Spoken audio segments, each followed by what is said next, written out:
नमस्कार दोस्तों, आप सुन रहे हैं हमारा हिंदी भाषा का कार्यक्रम डेली करंट अफेयर्स अपडेट। मैं हूं आपकी आरजे प्रियंका और बिना किसी देरी के शुरू करते हैं हमारे आज के इस कार्यक्रम को हमारे पहले डेली अपडेट के साथ, जिसका शीर्षक है महत्वपूर्ण दिन। राष्ट्रीय विज्ञान दिवस 28 फरवरी। राष्ट्रीय विज्ञान दिवस प्रतिवर्ष 28 फरवरी को मनाया जाता है। राष्ट्रीय विज्ञान दिवस 1928 में इस दिन नोबेल पुरस्कार विजेता भौतिक विज्ञानी सीवी रमन द्वारा रमन इफेक्ट की खोज की याद में मनाया जाता है। चंद्रशेखर वेंकट रमन तमिलनाडु के भौतिक विज्ञानी थे। प्रकाश प्रकीर्णन के क्षेत्र में उनके काम ने उन्हें 1930 में भौतिकी के लिए नोबेल पुरस्कार दिलाया। इस घटना को रमन इफेक्ट के रूप में जाना जाता था। 1986 में राष्ट्रीय विज्ञान और प्रौद्योगिकी परिषद ने भारत सरकार से 28 फरवरी को राष्ट्रीय विज्ञान दिवस के रूप में नामित करने के लिए कहा। राष्ट्रीय विज्ञान दिवस 2023 का विषय वैश्विक भलाई के लिए वैश्विक विज्ञान है। आइए बढ़ते हैं हमारे दूसरे डेली अपडेट की तरफ, जिसका शीर्षक है महत्वपूर्ण दिन। दुर्लभ रोग दिवस फरवरी महीने का अंतिम दिन। दुर्लभ रोग दिवस हर साल फरवरी महीने के अंतिम दिन मनाया जाता है। पहला दुर्लभ रोग दिवस 2008 में 29 फरवरी को मनाया गया था, एक दुर्लभ तारीख जो हर 4 साल में केवल एक बार होती है। तब से दुर्लभ रोग दिवस फरवरी के अंतिम दिन हुआ है, एक महीना जो दुर्लभ दिनों के लिए जाना जाता है।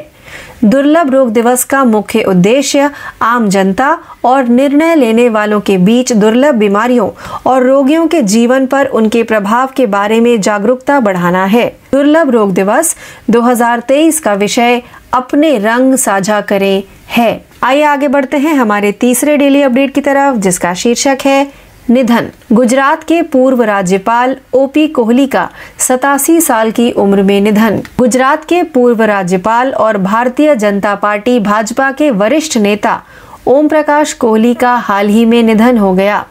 वह 87 वर्ष के थे। कोहली 2014 से 2019 तक गुजरात के 19वें राज्यपाल थे। गुजरात के राज्यपाल के पद पर रहते हुए उन्होंने मध्य प्रदेश और गोवा के राज्यपाल के रूप में भी कार्य किया। पूर्व राज्यसभा सदस्य और दिल्ली में भाजपा के पूर्व अध्यक्ष व एक प्रमुख शिक्षाविद भी थे।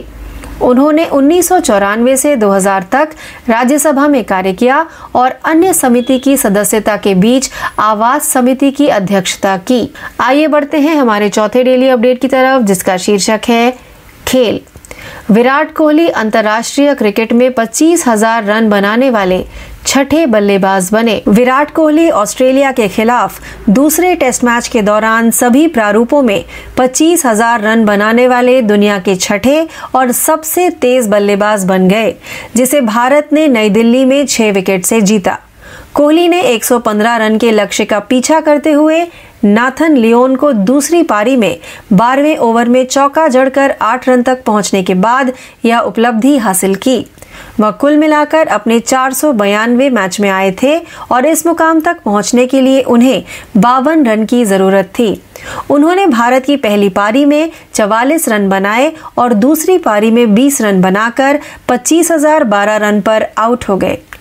आइए बढ़ते हैं हमारे 5वें डेली अपडेट की तरफ, जिसका शीर्षक है निधन। मिर्जापुर के अभिनेता शाहनवाज प्रधान का निधन। Amazon prime video series Mirzapur और शाहरुख खान अभिनीत रईस में अपने बेहतरीन अभिनय के लिए पहचाने जाने वाले शाहनवाज प्रधान का हाल ही में दिल का दौरा पड़ने से निधन हो गया।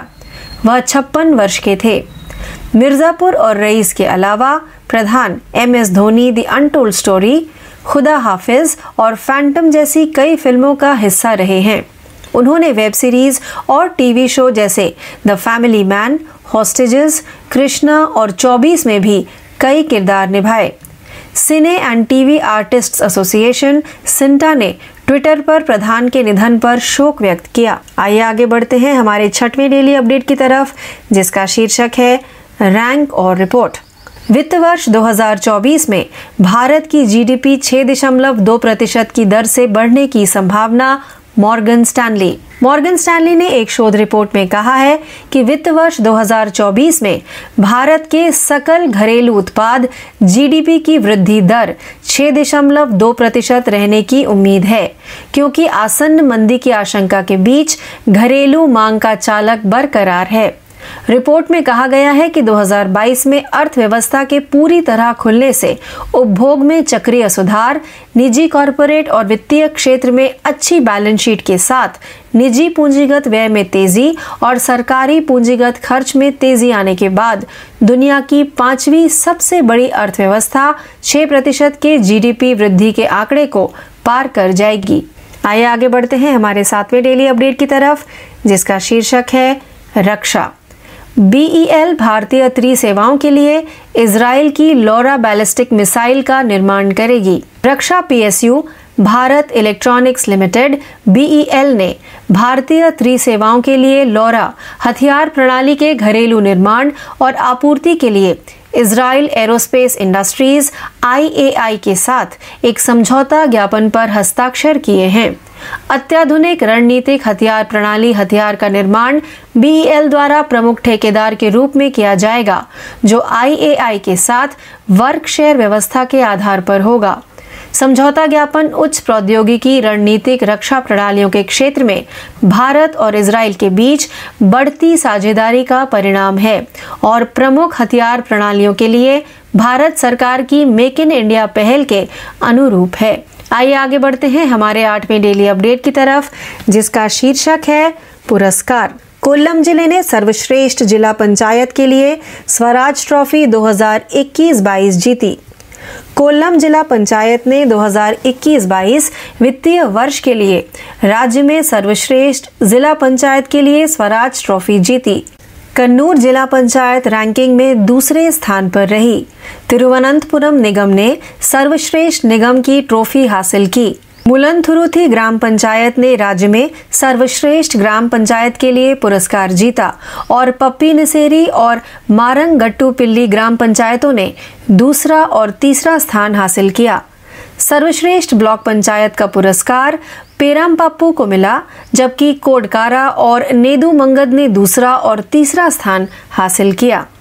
आइए आगे बढ़ते हैं हमारे 9वें डेली अपडेट की तरफ, जिसका शीर्षक है राष्ट्रीय। सरकार ने सीमावर्ती गांव के समग्र विकास के लिए 4,800 करोड़ रुपए की योजना को मंजूरी दी। सीमावर्ती क्षेत्रों में सुरक्षा में सुधार और विकास सुनिश्चित करने के लिए केंद्रीय मंत्रिमंडल ने 4,800 करोड़ रुपए के वित्तीय आवंटन के साथ 3 साल के लिए एक केंद्र प्रायोजित योजना वाइब्रेंट विलेज प्रोग्राम को मंजूरी दे दी।